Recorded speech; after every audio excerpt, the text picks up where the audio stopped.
الحمد لله رب العالمين. انسان کے اوپر مختلف حالات آتے، یہ زندگی خوشی اور غم سے مل کر بنی ہے. ایک ہی کام سب کو کرنا ہے، یعنی جینا ہے اور مرنا ہے. رہ گئی بات رنج و راحت کی، یہ فقط وقت کا گزرنا ہے. تو رنج و راحت یہ چلتا ہے زندگی بھر، کبھی یہ حال ہے کبھی وہ حال ہے. تو انسان کے اوپر اگر غم کا حال آ جائے، بلا آ جائے، تو بے صبری نہیں کرنی چاہیے، اس لیے کہ بے صبری کرنے سے وہ بلا ٹلتی تو ہے نہیں. جو ثواب ملنا ہوتا ہے بندہ اس ثواب سے بھی محروم کر دیا جاتا ہے. تو بلا کی زینت صبر کرنے میں ہے. صحابہ کرام ایک فقرہ اکثر آپس میں ایک دوسرے کو کہا کرتے تھے، یہ بہت کامنلی یوزڈ سینٹینس تھا. فرماتے تھے استقبال المصائب بالتجمل، کہ اگر مصیبتیں آئیں تو اچھے انداز سے ان کا استقبال کرو. جیسے مہمان کا استقبال کرتے ہو نا، اللہ اگر ایسے حالات بھیجے تو ان حالات کا بھی خوشی سے استقبال کرو. استقبال المصائب بالتجمل ومواجہۃ النعم بالتذلل. اور اللہ تعالیٰ اگر نعمتوں سے نوازے تو عاجزی سے ان نعمتوں کا استقبال کرو. استقبال المصائب بالتجمل ومواجہۃ النعم بالتذلل. جب اللہ نعمتیں عطا کرے تو عاجزی اختیار کریں، اللہ بلا بھیجے تو اس کے اوپر اچھے انداز سے اس کا استقبال کریں. کیوں کہ یہ مصیبتیں آتی ہیں بسا اوقات ہمارے لیے فائدے مند بن کر. وہ کیسے کہ انسان غافل ہو جاتا ہے، بھول جاتا ہے اپنے پروردگار کو، اللہ کے در سے دور چلا جاتا ہے. اور اللہ رب العزت نہیں چاہتے کہ میرے بندے مجھ سے دور جائیں، تو اللہ تعالیٰ پھر اس کی طرف پریشانیاں بھیجتے ہیں، مصیبتیں بھیجتے ہیں. جب پریشانی آتی ہے، مصیبت آتی ہے تو خدا یاد آتا ہے، پھر خدا کے گھر آتے ہیں. کاروبار میں اونچ نیچ ہو جائے، جو 5 نمازیں بھی نہیں پڑھتا تھا وہ اب بیٹھا ہوا تہجد بھی پڑھ رہا ہے، وہ اب تسبیح بھی کر رہا ہے، اور جی کاروبار میں کچھ پرابلم ہو گیا. تو مصیبتوں اور پریشانیوں میں آ کے انسان اللہ کی طرف رجوع کرتا ہے. تو اللہ تعالیٰ بس اوقات پریشانیاں بھیجتے ہیں بندے کو اپنے در کی طرف متوجہ کرنے کے لیے. پاک ہے وہ پروردگار، ذرا توجہ سے بات سنیے گا. پاک ہے وہ پروردگار جو اپنے غافل بندوں کو پریشانیوں کی رسیوں میں جکڑ جکڑ کر اپنے در کی طرف واپس کھینچ رہا ہوتا ہے. یاد رکھیں، خوشیاں سلاتی ہیں اور غم جگاتے ہیں. خوشیاں سلاتی ہیں اور غم اگر یہ غم نہ ہوتے پتہ نہیں ہم کس حال میں ہوتے. تو اللہ تعالیٰ یہ حالات چھوٹے موٹے بھیجتے رہتے ہیں کہ بندے ذرا متوجہ رہیں، غفلت میں نہ جانے پائیں. اس لیے اللہ والوں کا یہ دستور ہے کہ غم کے حال میں وہ زیادہ خوش ہوتے ہیں، نعمت کے حال میں ڈرتے گھبراتے ہیں، غم میں زیادہ خوش ہوتے ہیں. اس لیے کسی نے عجیب بات کہی کہ سکھ دکھاں تو دیواں وار، دکھاں آن ملائم یار. میں ان سکھوں کو دکھوں پہ قربان کر دوں، ان دکھوں نے مجھے میرے یار سے ملا دیا. اچھا یہ بھی ہو سکتا ہے کہ آپ نے یہ بلائیں مصیبتیں خود مانگی ہوں. آپ حیران ہوں گے کہ بلائیں مصیبتیں تو کوئی نہیں مانگتا. ہو سکتا ہے ہم نے مانگی ہوں. وہ کیسے؟ متوجہ ہوں ذرا. ہم نے دعا مانگی، اللہ قیامت کے دن اپنے حبیب صلی اللہ علیہ وسلم کے ہاتھوں حوض کوثر کا جام عطا فرما دینا، اور اللہ نے دعا قبول کر لی. مگر عمل تو ایسے ہیں نہیں، دعا قبول ہو گئی تو کیسے ملے گا وہ جام؟ تو پھر اللہ تعالیٰ ایسے بندے کی طرف کچھ چھوٹی پریشانیاں، کچھ مصیبتیں، کچھ حالات بھیج دیتے ہیں. اگر وہ بندہ ان حالات پہ صبر کرتا ہے، اس کو بہانہ بنا کر اللہ اس کو یہ نعمت عطا فرما دیتے ہیں. آپ نے دیکھا ہوگا کہ بچہ جب اپنے آپ کو گندا کر لیتا ہے تو ماں اس کو پھر دھوتی ہے، نہلاتی ہے. اب بچے کی رونے کی آوازیں آ رہی ہیں تو آپ پوچھیں بچہ کیوں رو رہا ہے، اس کی ماں کدھر ہے؟ جی ماں پاس ہی تو ہے. تو اس کو چپ کیوں نہیں کروا رہی؟ تو ماں ہی تو رلا رہی ہے. تو وہ کہے گا ماں تو بچے کو نہیں رلاتی. تو جواب ملے گا جی بچہ گندا ہو گیا تھا، وہ اس کو دھو کے اس کو محبت کی وجہ سے گندا نہیں دیکھ سکتی، وہ اس کو دھو کے صاف ستھرا کر کے سینے سے لگانا چاہتی. اللہ تعالیٰ بھی اپنے بندوں کو گناہوں کی نجاست میں لچھڑا نہیں دیکھ سکتے. جب بندے ایسے کر بیٹھتے ہیں، فرمایا ما اصابکم من مصیبت فبما کسبت ایدیکم. ہاتھوں کی کمائی ہوتی ہے تو ہم پھر مصیبتیں بھیج کے میرے بندو تمہیں پاک صاف کر لیتے ہیں تاکہ ہماری رحمت سے تمہیں حصہ نصیب ہو سکے۔ نعمت کی زینت شکر کے ادا کرنے میں اور بلا کی زینت صبر کرنے میں۔ اور تیسری بات فرمائی کہ محسن کی زینت احسان کو نہ جتلانے میں ہے۔ اگر ہمیں کسی کے ساتھ بھلائی کرنے کا اللہ موقع عطا فرما دے تو ہمیں چاہیے کہ جتلائیں نہ۔ کیوں؟ نیکی کر دریا میں ڈال، اگر جتلا دیا تو وہ نیکی کا بدلہ مل گیا۔ فرمایا لا تبطلوا صدقاتکم بالمن والاذی، تم اگر صدقات بھی دیتے ہو تو ان کو احسان چڑھا کے ضائع مت کرو۔ ہمارے مشائخ دائیں ہاتھ سے اس طرح نیکی کرتے تھے کہ بائیں ہاتھ کو پتہ نہیں چلا کرتا تھا، اور آج ہمارا بالکل وہی حال ہے، ہم دائیں ہاتھ سے اس طرح گناہ کرتے ہیں کہ بائیں ہاتھ کو پتہ نہیں چلنے دیتے۔ تو جس طرح ہم گناہوں کو چھپا لیتے ہیں، ہمارے مشائخ نیکیاں کر کے ان کو اس طرح چھپا لیا کرتے تھے۔ امام اعظم حنیفہ رحمۃ اللہ علیہ گرمی کے موسم میں سخت دھوپ کے اندر کھڑے ہیں، پسینہ آ رہا ہے، ایک واقف کار وہاں سے گزرا، اس نے کہا حضرت چلچلاتی دھوپ ہے، پسینہ آ رہا ہے اور آپ دھوپ میں کھڑے ہیں، یہ دیوار کے سائے میں آ جاتے، چھاؤں میں آ جاتے۔ تو حضرت نے فرمایا کہ نہیں، میں چھاؤں میں کھڑا نہیں ہوں گا۔ اس نے پوچھا کیوں؟ فرمایا کہ صاحب خانہ نے مجھ سے قرضہ لیا ہوا تھا اور آج اس نے واپس کرنے کے لیے مجھے بلایا تھا، میں نے دروازہ کھٹکھٹایا ہے، دھوپ میں اس لیے کھڑا ہوں کہ اس قرضے کے بدلے اس کی دیوار کے سائے کا بھی فائدہ نہیں اٹھانا چاہتا، یہ بھی نہ سود بن جائے۔ چنانچہ سلف صالحین اگر کسی کا بھلا کرنا چاہتے تھے، خدمت کرنا چاہتے تھے، تو رات کو ان کے دروازے کھول کے جو سامان ہوتا تھا ان کے گھر کے اندر ڈال کے اور اوپر پیغام دے دیتے تھے کہ یہ تمہارے لیے فلاں ہے، اور اس لیے ایسا کرتے تھے کہ یہ بھی پتہ نہ چلے کہ ہمارے ساتھ یہ بھلا کس بندے نے کیا ہے۔ چنانچہ سیدنا صدیق اکبر لانو کا زمانہ خلافت ہے، عجیب واقعہ ہے۔ عمر لانو ملنے کے لیے آئے تو دیکھا کہ وہاں پر ایک کاغذ پڑا ہوا ہے، ایک جو بھی چمڑے کی کوئی چیز تھی، اور اس پر لوگوں کے نام لکھے ہوئے ہیں جو سینئر سٹیزن تھے، زیادہ بوڑھے تھے یا معذور لوگ تھے، ہینڈی کیپ تھے، اور ان کو خدمت کی ضرورت تھی، اور جس نے ان کی خدمت ذمے لی ان کا بھی نام آگے لکھا ہوا تھا، اس کی خدمت اس نے ذمے لے لی، اس کی اس نے لے لی، اس کی اس نے۔ ایک جگہ ایک بڑھیا کا نام لکھا ہوا تھا، آگے جگہ خالی تھی، تو عمر لانو نے اس بڑھیا کا نام بھی نوٹ کر لیا اور اس کا گلی، مکان، ایڈریس بھی نوٹ کر لیا، اور کہا کہ بھائی اس کی خدمت میں کروں گا۔ اب بوڑھی عورت کی کیا خدمت کرنی ہوتی تھی کہ اس کے گھر میں جاتے تھے، جھاڑو دے دیتے تھے، برتن دھو دیتے تھے، باہر سے پانی بھر کے اس کو گھر میں پہنچا دیتے تھے۔ ان کاموں کے ہونے سے اس بڑھیا کو آسانی ہو جاتی تھی، وہ پردے میں رہ کے زندگی گزارا۔ عمر لانو نے فجر کی نماز پڑھی، بڑھیا کا دروازہ کھٹکھٹایا، پوچھا کون؟ اماں میں خدمت کے لیے حاضر ہوا ہوں۔ اس نے بھائی خدمت کرنے والا تو کوئی آیا تھا، وہ خدمت کر کے چلا گیا۔ اچھا ٹھیک ہے۔ اگلے دن فجر کی بجائے تہجد پڑھ کے آئے، دروازہ کھٹکھٹایا، اس نے پوچھا کون؟ اماں خدمت کرنے کے لیے آئے۔ بھائی خدمت کرنے والا تو آیا تھا، کر کے چلا گیا۔ اماں وہ کون تھا؟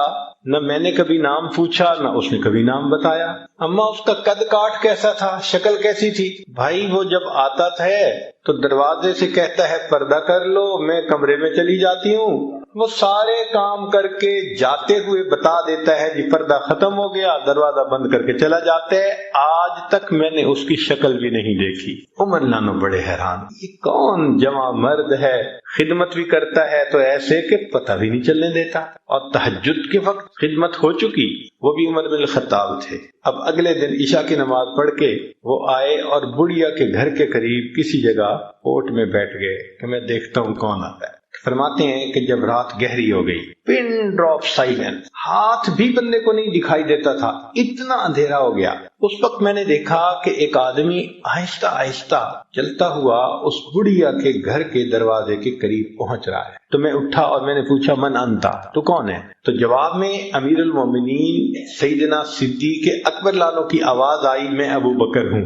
میں نے کہا امیر المومنین رات میں اس اندھیرے میں اس بڑھیا کی خدمت کرنے کے لیے آپ؟ کہتے ہیں کہ میں نے جب نوٹ کیا تو ان کے پاؤں میں جوتے نہیں تھے، ننگے پاؤں تھے۔ تو میں نے پوچھا کہ امیر المومنین آپ کے پاس جوتے ہیں نہیں یا آپ گھر اتار کے آئے؟ تو ابو بکر صدیق لانو نے جواب دیا کہ عمر رات کا وقت ہے، لوگ سوئے ہوئے ہیں، میں نے اپنے جوتوں کو گھر اتار دیا کہ میرے چلنے کی آہٹ سے، جوتوں کی آہٹ سے کسی نیند والے بندے کی نیند میں خلل بھی نہ آئے۔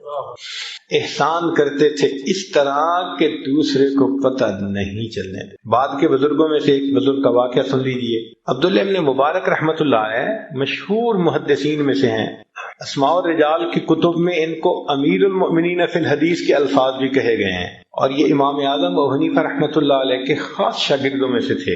جب جاتے تھے تو امام احمد بن حنبل رحمۃ اللہ علیہ اپنی جگہ سے اٹھ کر ان کو اپنے مصلی پہ بٹھاتے تھے اور فرماتے تھے کہ مشرق اور مغرب کے عالم ہمارے پاس آ گئے۔ ایسی اللہ نے شان عطا کی تھی۔ ایک وقت میں 40,000 طلباء ان کے پاس بیٹھ کر حدیث مبارکہ پڑھا کرتے تھے، اتنے بڑے شہر۔ ان کا واقعہ ہے کہ جب وہ ایک شہر سے دوسرے شہر سفر کرتے تو درمیان میں ایک چھوٹا شہر تھا، وہاں رات گزارتے تھے، اور وہاں پر ایک موٹل تھا جہاں یہ کمرہ کرائے پہ لے لیتے اور رات گزار کے چلے جاتے۔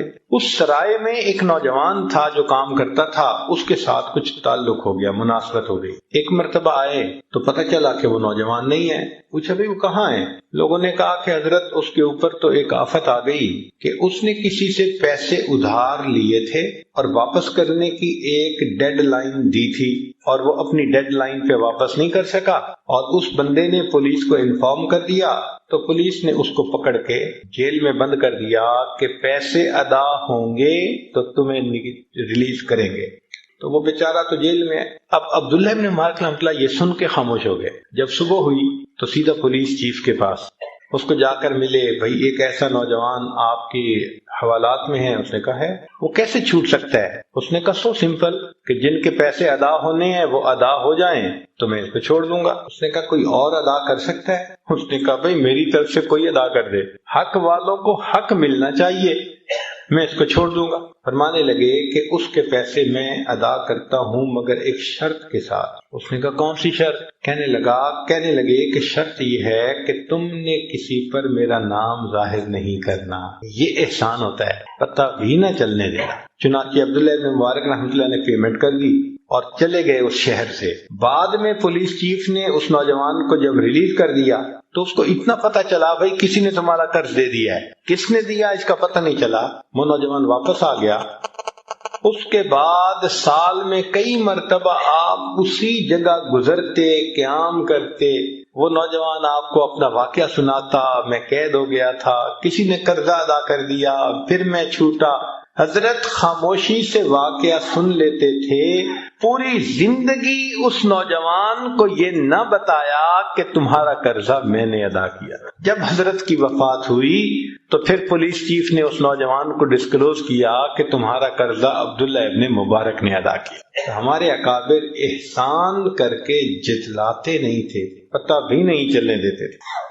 اور فرمایا کہ نماز کی زینت خشوع اور خضوع میں ہے، کہ انسان نماز پڑھے تو خشوع اور خضوع کے ساتھ، ظاہرہ بھی تحمل مزاجی سے پڑھے، رکوع اور سجود اچھے طریقے سے ادا کرے، اور باطنی طور بھی اللہ کی طرف متوجہ رہے، ادھر ادھر توجہ نہ ہو، نماز کی طرف توجہ۔ آج ہماری نماز عجیب بن گئی ہے، اللہ اکبر کبیرہ۔ حالت یہ ہے کہ امام صاحب نے 4 رکعت کی نیت باندھی اور 2 رکعت کے بعد سلام پھر بیٹھے، تو مقتدیوں سے پوچھا بھائی مجھے غلطی لگ رہی ہے، 2 پڑھی ہیں یا 4 پڑھی ہیں؟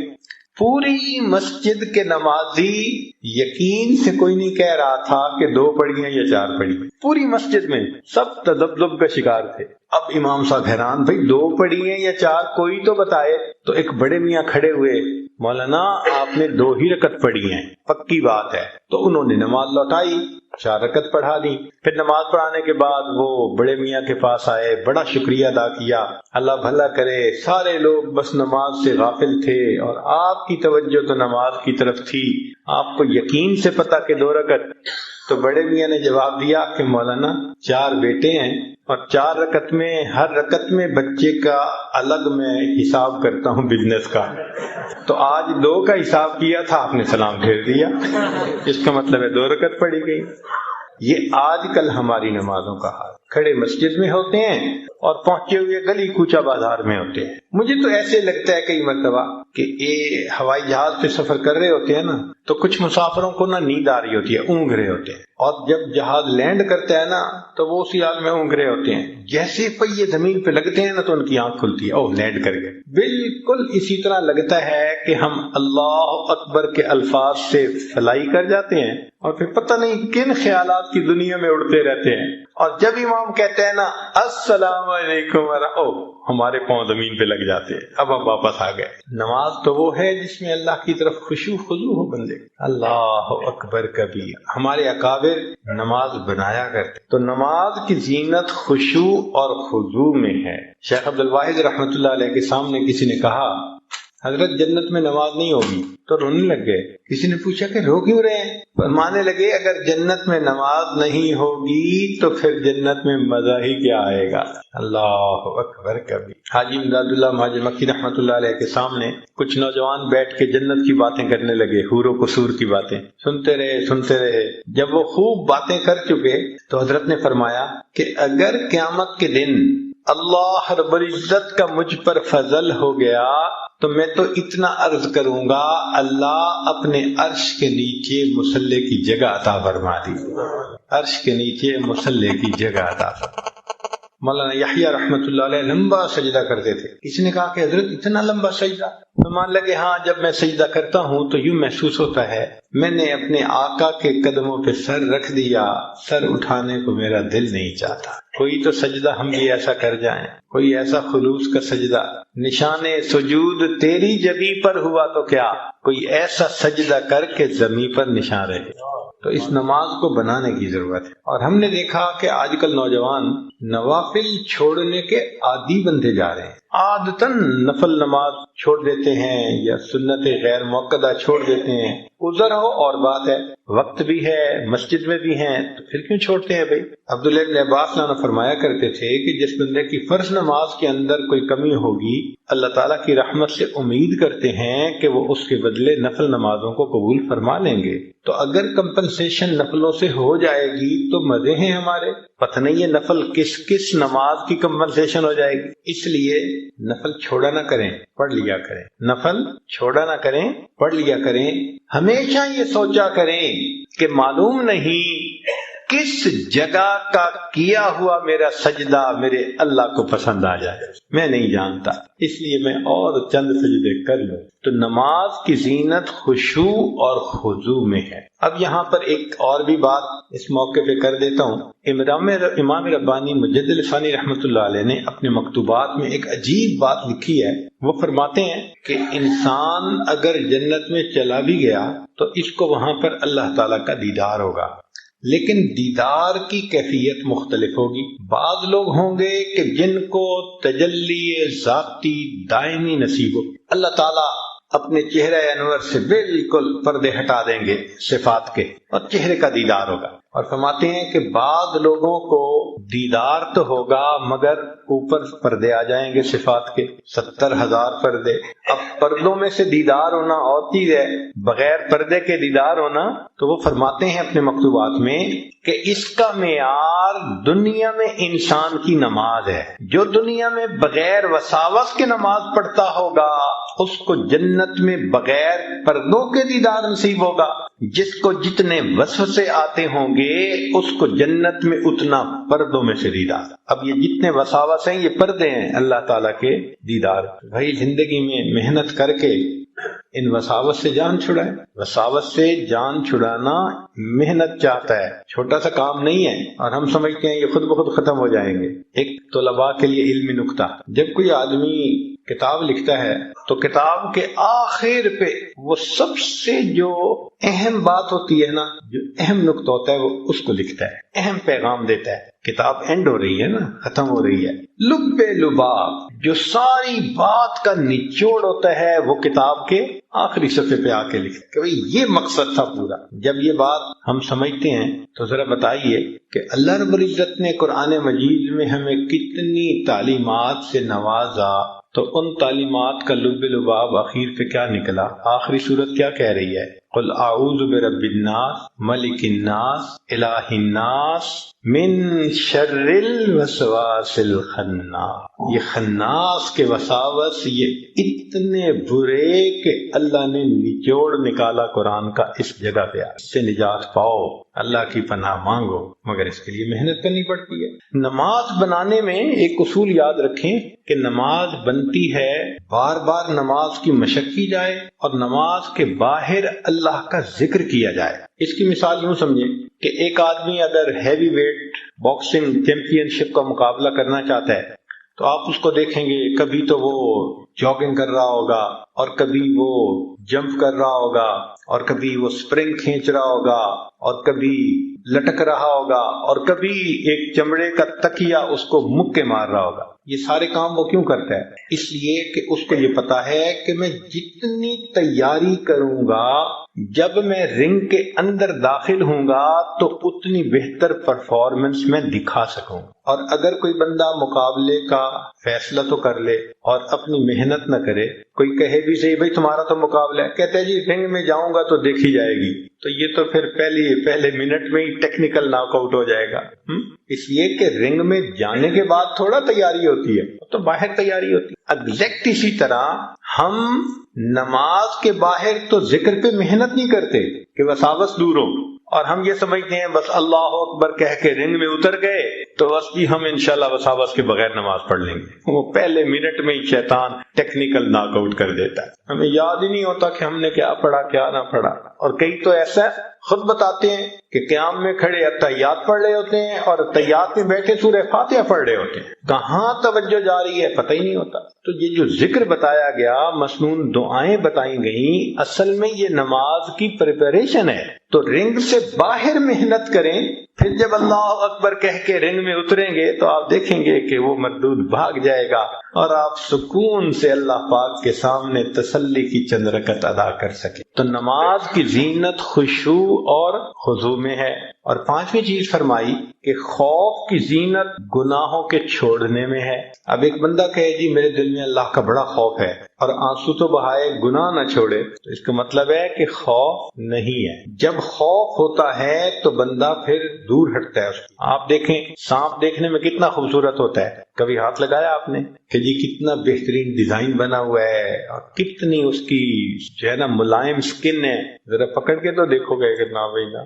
ہم کیوں دور بھاگتے ہیں؟ ہمیں خوف ہوتا ہے، بجلی سے دور جاتے ہیں، سانپ سے دور بھاگتے ہیں، اس لیے کہ ہمیں خوف ہوتا ہے کہ نقصان ہوگا۔ اسی طرح جب دل میں اللہ کا خوف آ جائے تو بندہ گناہوں سے دور بھاگتا ہے، وہ سمجھتا ہے کہ اس سے میرا نقصان ہو جائے۔ ایک اور نقطہ یاد رکھیں، ایک لفظ ہے حزن اور ایک ہے خوف۔ حزن کہتے ہیں اندر کے غم کو اور خوف کہتے ہیں باہر کے صدمے کو۔ تو حزن انسان کو کھانا پینا چھڑوا دیتا ہے۔ غم زدہ ہو بندہ کھانے کو دل ہی نہیں چاہتا، بیٹا فوت ہو جائے نہ ماں کھائے گی نہ باپ کھائے گا کھانا، تو جی دل ہی نہیں چاہتا۔ کاروبار میں نقصان ہو جائے کھانے کو دل نہیں چاہتا، طالب علم فیل ہو جائے کھانے کو اس وقت دل نہیں چاہتا، بیوی کو خاوند ڈانٹ ڈپٹ کے چلا جائے کھانے کو دل نہیں چاہتا۔ تو مقصد یہ کہ حزن کی وجہ سے انسان کا کھانا پینا چھوٹ جاتا ہے۔ مشائخ نے لکھا خوف خدا کی وجہ سے انسان کے گناہ چھوٹ جاتے ہیں۔ جس طرح حزن کی وجہ سے کھانا چھوٹ جاتا ہے،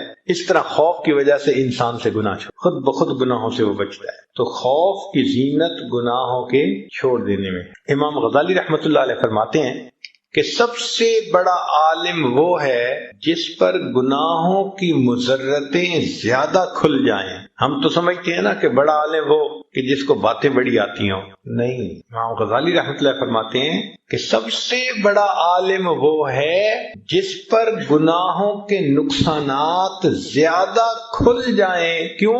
پھر وہ گناہوں سے بچے گا۔ یہ بڑا عالم ہے کہ گناہوں کی مضرتیں اس پر زیادہ۔ نبی علیہ السلام کی خدمت میں ایک صحابی آئے، اے اللہ کے نبی صلی اللہ علیہ وسلم میں بڑا عبادت گزار بننا چاہتا ہوں۔ نبی علیہ السلام نے فرمایا اتق المحارم تکن اعبد الناس، گناہوں کو چھوڑ دو تم سب سے بڑے عبادت گزار بن جاؤ گے۔ تو گناہوں کو چھوڑنا یہ خوف کی زینت ہے۔ پھر اس کے بعد فرمایا کہ طالب علم کی زینت عاجزی میں ہے.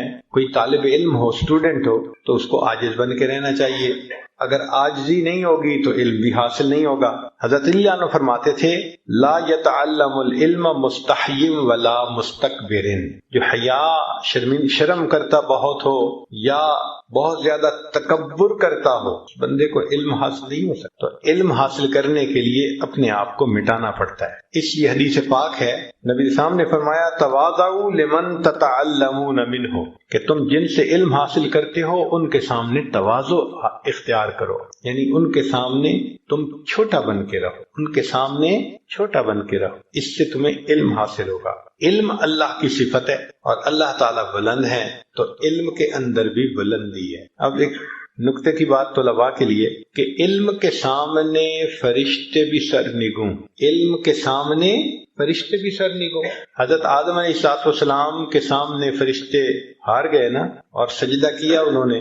تو کس وجہ سے سجدہ کیا؟ کہ آدم علیہ السلام کے پاس علم الاشیاء تھا جو فرشتوں کے پاس نہیں تھا. اس وجہ سے اللہ نے فرشتوں کو حکم دیا کہ تم آدم علیہ السلام کی طرف سجدہ کرو. تو علم کے سامنے فرشتے بھی سرنگوں اور علم کے سامنے انبیاء بھی سرنگوں. بات عجیب لگے گی مگر ہے حقیقت. سورہ کہف کے اندر ہم پڑھتے ہیں حضرت موسیٰ علیہ السلام اللہ کے پیغمبر ہیں اور خضر علیہ السلام اللہ کے ولی ہیں، مگر حضرت موسیٰ علیہ السلام شاگرد بن کر بیٹھے ہیں اور کہتے ہیں کہ جی مجھے مما علمہ کا، جو آپ کو اللہ نے علم دیا اس میں سے آپ مجھے بھی سکھا دیجیے. تو علم کے سامنے فرشتے بھی سرنگوں، علم کے سامنے انبیاء بھی سرنگوں اور علم کے سامنے دنیا کے بادشاہ بھی سرنگوں. چنانچہ کتنا مار ایسا ہوا کہ علماء کے انتظار میں وقت کے بادشاہ ایک ایک گھنٹہ انتظار میں رہتے تھے. درس حدیث ختم ہوتا تھا تب ان کے ساتھ مسافہ کیا کرتے. تو علم کے سامنے وقت کے بادشاہ بھی سرنگوں. ساتویں چیز فرمائی کہ علم کی زینت حلم میں ہے. علم کی زینت حلم میں. اللہ تعالیٰ اگر کسی کو علم حاصل عطا فرمائے تو اس کو چاہیے کہ وہ حلم بھی اپنے اندر پیدا کرے. اللہ تعالیٰ نے علم کو اور حلم کو ایک جگہ پر اکٹھا ذکر فرمایا. وَقَانَ اللَّهُ عَلِيمًا حَلِيمًا. اللہ علیم بھی ہے، حلیم بھی ہے. اور واقعی یہ بات بڑی عجیب ہے. ہم تو غلطی معاف کر دیتے ہیں نا کہ ہمیں غلطی کی پوری سچویشن کا پتہ نہیں ہوتا، تھوڑا سا پتہ ہوتا ہے. اللہ تعالیٰ تو بندے کو اس وقت بھی جانتے ہیں جب گناہ کا ارادہ کرتا ہے، جب گناہ کے لیے جا رہا ہوتا ہے، پھر اس وقت بھی دیکھتے ہیں جب گناہ کر رہا ہوتا ہے، پھر اس کے بعد وہ بندہ آ کے معافی مانگ لیتا ہے، اللہ اس کے ساتھ علم کا معاملہ فرما دیتا. تو علم کے ساتھ علم کا اکٹھا ہو جانا یہ عجیب نعمت ہے. اور نبی علیہ السلام کی مبارک زندگی کو دیکھیں، اللہ نے آپ کو علم کی بھی انتہا دی تھی اور حلم کی بھی انتہا دی تھی. چنانچہ اللہ تعالیٰ نے نبی علیہ السلام کو منافقین کے نام بتا دیے تھے اور نبی علیہ السلام نے وہ نام حذیفہ رضی اللہ عنہ کو بتا دیے تھے اور منع کر دیا تھا کہ نہ بتانا، مگر آپ صلی اللہ علیہ وسلم کو پتا تھا. اب ذرا غور کیجئے کہ جن کے بارے میں رب نے بتا دیا کہ یہ منافق ہے، اللہ کے حبیب صلی اللہ علیہ وسلم پھر ان کے ساتھ اچھا سلوک کرتے تھے، ان کے بعد انٹریکٹ کرتے تھے. یہ کتنی بڑی بات ہے، ہم اس کا اندازہ نہیں لگا سکتے. حتیٰ کہ جب رئیس المنافقین عبداللہ ابن ابی مرا تو نبی علیہ السلام نے اپنا کرتا مبارک اس کو کفن کے لیے عطا فرمایا، اس میں اس کو کفن دو اللہ، اور اس کی نماز جنازہ پڑھنے کے لیے آمادہ. یا اللہ، اللہ اکبر. حالانکہ پتا تھا کہ یہ منافقین کا سردار ہے. کتنا بڑا ظرف ہوگا. تو علم کے ساتھ علم کا ہونا یہ عجیب بات ہے. ہمارے اکابر جتنے بھی گزرے ان سب کے اندر علم بھی تھا اور علم بھی تھا. چنانچہ مختصر بات ذرا کرتا ہوں. امام ابو یوسف رحمۃ اللہ علیہ چیف جسٹس بنے، قاضی القضاء. تو ان کی ایک عجیب عادت تھی کہ جو مسئلہ فوری ازبر نہیں نہ ہوتا تھا اور کوئی ان سے پوچھتا تو وہ کہہ دیتے لا ادری، لا ادری، مجھے نہیں پتا، مجھے نہیں پتا. وہ آج کل کے عام بندے کی طرح نہیں ہوتے تھے کہ جو چاہو مسئلہ پوچھو، سوچ کے جواب دے دیتے ہیں، پتہ بھی نہیں کہ ٹھیک دیا یا نہیں دیا. وہ چیف جسٹس تھے اور جب کوئی مسئلے کو تازہ اس کو تکرار نہ ہوتی یا اس جزی کے اوپر کوئی سامنے فوری بات نہ ہوتی تو کہہ دیتے تھے لا ادری، مجھے نہیں پتا۔ اب ایک دن ایک نوجوان مسئلہ پوچھنے کے لیے آیا، اس نے کہا یہ مسئلہ کیا ہے؟ فرمایا لا ادری۔ اس کو غصہ آ گیا، وہ کہنے لگا کہ تنخواہ تو آدھے خزانے کے برابر لیتے ہیں اور مسئلہ پوچھتے ہیں تو کہتے ہیں لا ادری۔ نوجوان کہنے لگا کہ تنخواہ تو لیتے ہیں آدھے خزانے کے برابر اور جب مسئلہ پوچھتے ہیں تو کہتے ہیں لا ادری۔ جب اس نے یہ کہا تو امام ابو یوسف رحمۃ اللہ مسکرائے اور فرمانے لگے بھائی یہ تنخواہ مجھے ملتی ہے میرے علم کی وجہ سے، اگر یہ تنخواہ میری جہالت کی وجہ سے ملتی تو پورے خزانے سے بھی زیادہ ملا کرتی۔ وہ بچے نے پاؤں پکڑ لی، حضرت مجھے معاف کر دی۔ علم ہو تو پھر حلم بھی ایسا۔ اور آج آپ دیکھیں کہ ہم جو دیندار کہلاتے ہیں حلم نہیں ہے۔ آپ ایک مسجد ہے، اس کے 2 نمازی ہیں، ادھر بھی ٹوپی ادھر بھی ٹوپی، ادھر بھی داڑھی ادھر بھی داڑھی، الجھ رہے ہیں آپس میں، ایک دوسرے کی لیگ پلنگ ہو رہی ہوتی ہے، اندر اندر ایک سرد جنگ چل رہی ہوتی ہے۔ مومن کا تو یہ معاملہ نہیں ہوتا۔ تو اللہ تعالیٰ اگر علم عطا کرے تو علم کے ساتھ حلم بھی اللہ سے مانگنا چاہیے۔ چنانچہ نبی علیہ السلام کو اللہ نے کتنا حلم عطا فرمایا تھا۔ ایک حدیث مبارکہ سنا کے بات مکمل کرتے ہیں، امید ہے کہ آپ دل کے کانوں سے سنیں گے۔ یہود کے ایک بڑے عالم تھے، ان کا نام تھا زید بن سعنہ۔ وہ مسلمان ہوئے اور ان کے مسلمان ہونے کا واقعہ بڑا عجیب ہے۔ انہوں نے اپنا واقعہ عبداللہ ابن سلام رضی اللہ عنہ کو سنایا اور عبداللہ ابن سلام رضی اللہ عنہ نے اس واقعے کو آگے روایت کیا۔ یہ یہود کے عالم بھی تھے اور بڑے امیر بھی تھے، اللہ نے ان کو علم بھی دیا تھا، مال بھی دیا تھا کثرت کے ساتھ۔ چنانچہ وہ کہتے ہیں زید بن ثابت رضی اللہ عنہ لم يبق من علامات النبوة شيء الا وقد عرفته في وجه محمد صلی اللہ علیہ وسلم حين نظرت الیہ الا اثنتين، کہ میں نے جب نبی علیہ الصلوۃ والسلام کو پہلی نظر دیکھا تو مجھے نبوت کی ساری علامتیں ان میں نظر آ گئیں سوائے 2 علامتوں کے، لم اخبرہما منہ، وہ 2 علامتیں مجھے نظر نہ آئیں۔ کون کون سی علامت تھی لکھی ہوئی تورات اور انجیل میں؟ کہ یسبق حلمہ غضبہ، کہ وہ آخری پیغمبر جو ہوں گے ان کا حلم ان کے غضب کے اوپر غالب ہوگا۔ ایک تو یہ نشانی تھی، اور دوسرا ولا یزیدہ شدت الجہل علیہ الا حلما، کہ ان کے ساتھ کوئی جتنا جہالت کا معاملہ کرے گا ان کا حلم اتنا بڑھتا چلا جائے گا۔ مجھے ساری علامتیں نظر آ گئیں سوائے ان 2 علامتوں کے۔ فَكُنْتُ أَتَلَطَّفُ لَهُ لِأَنْ أُخَالِطَهُ، اب میں موقع کی تلاش میں تھا کہ مجھے کوئی اپورچونٹی ملے اور میں ان کے ساتھ انٹریکٹ کروں اور ان کو غصہ دلا کے دیکھوں کہ ان کا حلم کتنا ہے اور ان کا غضب کتنا ہے۔ اب وہ موقع کی تلاش میں پھر رہا ہے۔ کہتے ہیں قال فخرج رسول اللہ صلی اللہ علیہ وسلم یوم من الایام من الحجرات، نبی الاسلام ایک دن اپنے حجرے سے باہر تشریف لائے، ومعه علی بن ابی طالب، اور علی ابن ابی طالب عنہ ان کے ساتھ تھے۔ فاتاہ رجل علی راحلته کالبدوی، ایک بندہ اپنی سواری پر آیا جیسے بدو ہوتا ہے دیہاتی بندہ، وہ اپنی سواری پہ سوار ہو کر آیا، فقال، اور یہ کہنے لگا یا رسول اللہ، اے اللہ کے رسول صلی اللہ علیہ وسلم، ان قریۃ بنی فلان قد اسلموا، فلاں بستی کے لوگ مسلمان ہوئے، وقد اصابتہم سنۃ وشدۃ، اور ان کو فاقہ، تنگ دستی، قحط سالی نے گھیر لیا، فإن رأیت ان ترسل الیہم بشیء تعینہم بہ فعلت، اگر آپ ان کو ہیلپ آؤٹ کرنا چاہتے ہیں تو میں جا رہا ہوں، آپ مجھے کچھ پیسے دیں، میں پہنچا دوں گا، ان کی مدد ہو جائے گی۔ فلم یکم معہ شیء، اللہ کے حبیب صلی اللہ علیہ وسلم کے پاس دینے کے لیے کچھ بھی اس وقت نہیں تھا۔ فدنوت منہ، زید کہتے ہیں کہ میں نے جب یہ سچویشن دیکھی نا تو میں نے کہا بڑا اچھا موقع بن رہا ہے۔ فدنوت منہ، میں ان کے قریب ہو گیا، فقال، اور میں نے کہا یا محمد، اے محمد صلی اللہ علیہ وسلم، ان رأیت ان تبیعنی تمرا معلوما من حائط بنی فلان الی اجل کذا و کذا، کہ اگر آپ مجھے فلاں باغ کی کھجوریں اس ریٹ پر بیچنے کا سودا کرتے ہیں تو میں آپ کو ایڈوانس پیمنٹ ابھی دے دیتا ہوں۔ میں نے ان کے سامنے ایک رائے پیش کی، آپ کو تو پیسے کی ضرورت ہے نا، تو آپ میرے ساتھ ڈیل کر لیں کہ فلاں باغ کی کھجوریں اس ریٹ پہ دیں گے تو میں آپ کو ایڈوانس ابھی پیمنٹ دے دیتا ہوں. فقال نبی علیہ السلام نے فرمایا لا یا اخا یہود، اے یہود کے بھائی نہیں میں نے ایسا نہیں کرنا. ولیکن ابیعک تمرا معلوما الی اجل کذا و کذا، یہ جو تو نے باغ کی شرط لگائی ہے نا، کنڈیشن، اس کو ختم کر. ہاں میں اتنے ریٹ پر تمہیں اتنی کھجوریں فلاں میعاد تک دے دوں گا، موٹی بات کرو. کہتے ہیں کہ میں تو انتظار میں تھا. فقلت نعم، میں نے کہا بہت اچھا. فبایعنی وآتیتہ 80 دینارا، اب ڈیل طے ہو گئی اور میں نے 80 دینار ادا کر دیے. فآتاہ الرجل، نبی علیہ السلام نے وہ 80 دینار اس بندے کو دے دیے کہ تم جا کے ان لوگوں کو دے دو جن کے اوپر قحط سالی کا معاملہ تھا. قال زید، زید کہتے ہیں فلما کان قبل محل الاجل بیومین او ثلاثۃ، وہ جو ڈیٹ متعین تھی نا، ڈیڈ لائن تھی، اس میں ابھی 2 دن یا 3 دن باقی رہتے تھے. خرج رسول اللہ صلی اللہ علیہ وسلم فی جنازۃ رجل من الانصار، نبی علیہ السلام انصار کے کسی بندے کا جنازہ پڑھنے کے لیے نکلے.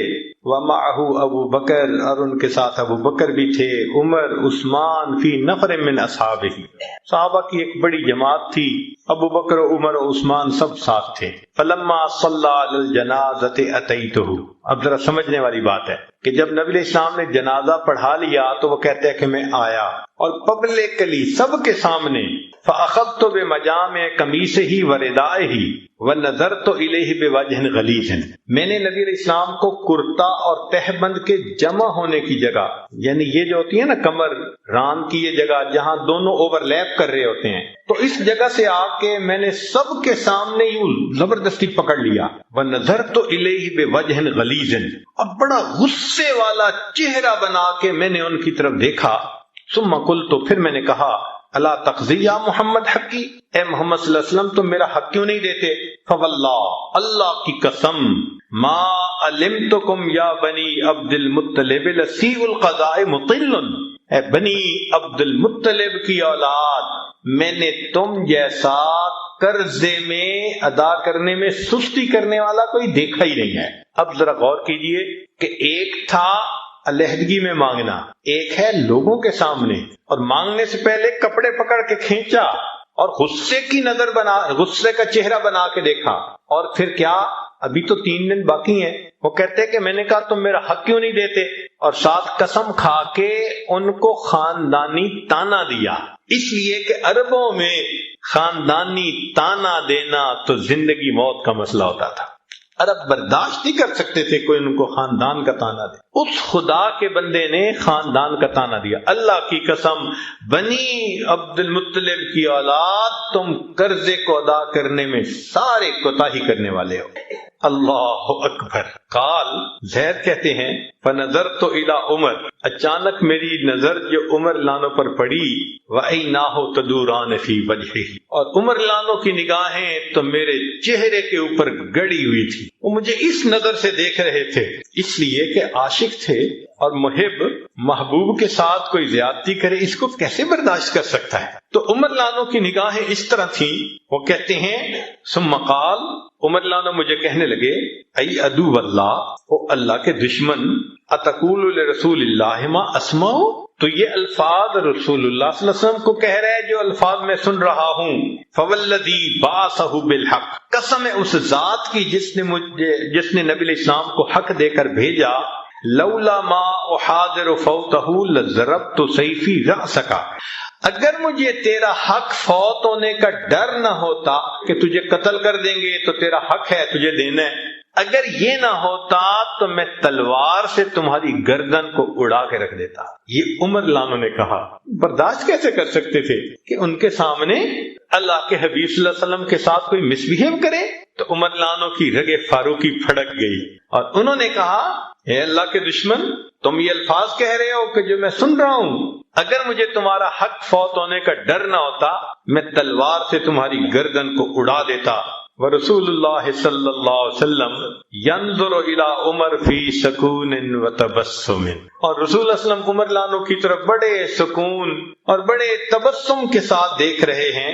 ثم قال، پھر نبی علیہ السلام نے فرمایا یا عمر، اے عمر، انا وہو الی غیر ھذا منک احوج، میں اور یہ تیرے کسی اور رویے کے مستحق تھے، ان تأمرہ بحسن الاقتداء وتأمرنی بحسن القضاء، تو اسے سمجھاتا کہ بھائی ڈیمانڈ کرو تو ذرا سلیقے سے مانگو، اور مجھے کہتا کہ جی جب دینا ہی ہے قرضہ تو وقت سے پہلے ادا کرو، تو اسے بھی سمجھاتا، اور اے عمر مجھے بھی سمجھاتا، یا عمر اذهب اذهب یا عمر، عمر جاؤ، فقضہ حقہ، اس بندے کو جو اس کا کھجوریں بنتی ہیں وہ جا کے دے دو، وزدہ 20 صاعًا، اور 20 صاع کھجوریں، ایک صاع کئی کلو کی ہوتی ہے، اتنے کلو کھجوریں اس کو زیادہ دے دو، مکان ما رواتہ، کہ تم نے اس کو تھریٹ کیوں کیا ہے۔